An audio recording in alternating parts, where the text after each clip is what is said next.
आजकल क्योंकि आपको पता है टेप्स की बात हो रही है, तो मैं भी टेप्स की बात कर ही दूं। टेप्स निकल रही हैं,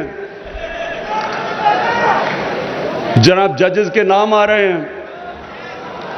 तो नौजवानों, एक चीज आपने समझनी है। 25 साल पहले मैंने जब पॉलिटिक्स में आया था, तो मैंने तब कहा था कि पाकिस्तान का सबसे बड़ा मसला करप्शन है। ये टेप्स जो हो रही हैं, ये जो सारा ड्रामा है, अब आप समझें कि ये मसला है क्या मुल्क का।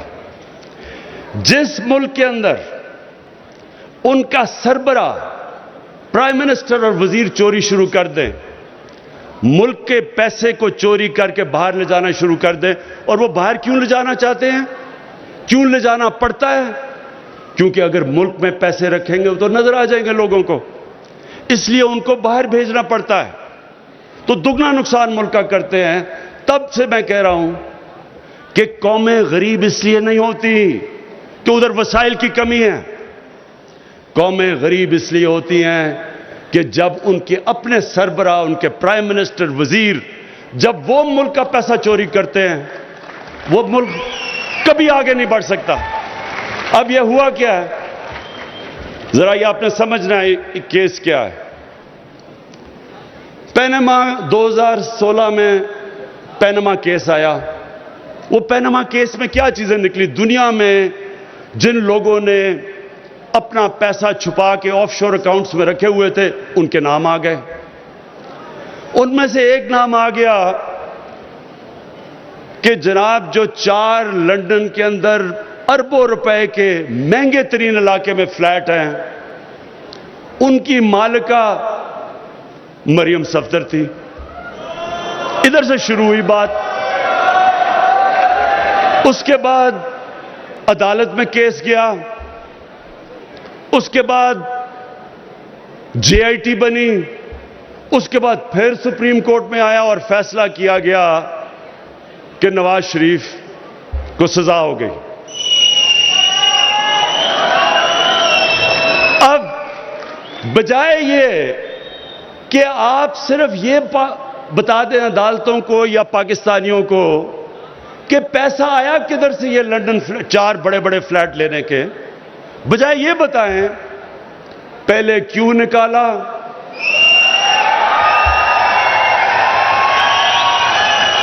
अदलिया को बुरा भला, फिर उसके बाद पाकिस्तानी फौज को बुरा भला।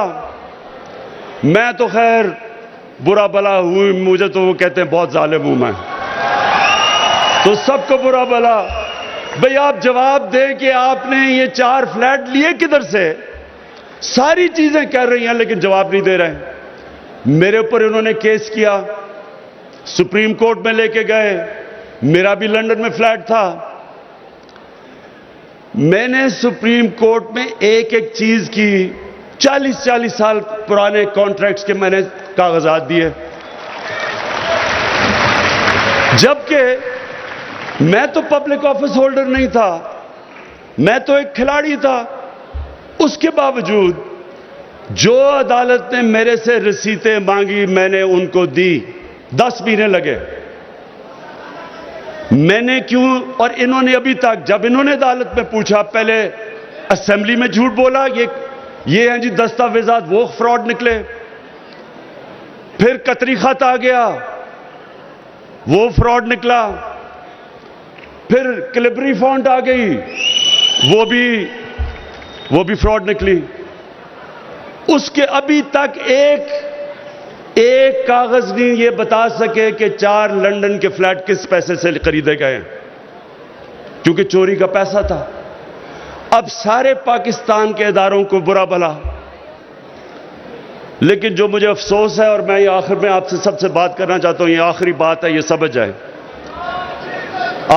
अफसोस किस चीज का है कि एक लाहौर में फंक्शन होती है, उधर चीफ जस्टिस को बुलाया जाता है, सुप्रीम कोर्ट के जजेस को बुलाया जाता है। उधर कौन तकरीर करता है? जो आदमी सुप्रीम कोर्ट ने जिसको कन्विक्ट किया हुआ है, जो झूठ बोल के मुल्क से बाहर भागा हुआ है, वो तकरीर कर रहा है। मेरे नौजवानों, एक मेरी बात सुन लें आप। कौम कभी खत्म नहीं होती पैसा चोरी सिर्फ करने से। कौमें फिर ठीक हो जाती हैं, पैसा फिर बना लेती हैं, लेकिन कौम तब तबाह होती है जब चोरी को बुरा नहीं समझा जाता।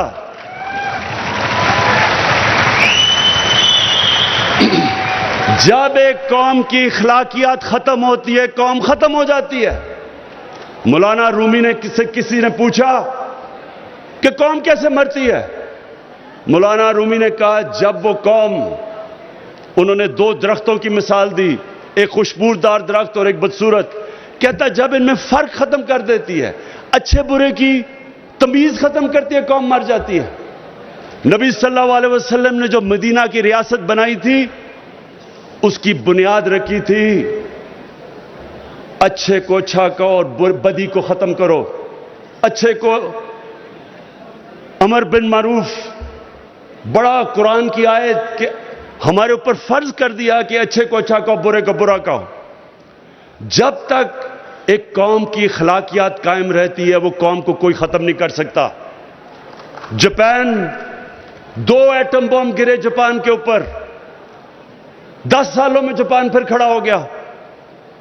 एटम बम भी तबाह नहीं कर सका, क्योंकि उनकी अखलाकियात कायम थी।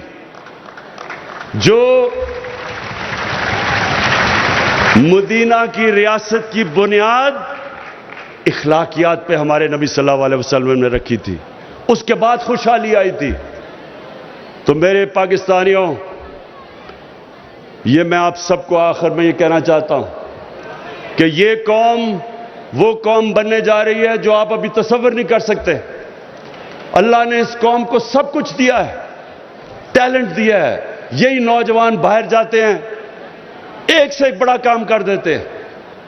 हमारा सिस्टम क्योंकि करप्ट किया हुआ था, इसकी वजह से थोड़ा टाइम लग रहा है सिस्टम को ठीक करने में, लेकिन मुझे कोई शक नहीं कि ये अजीम कौम बनेगी।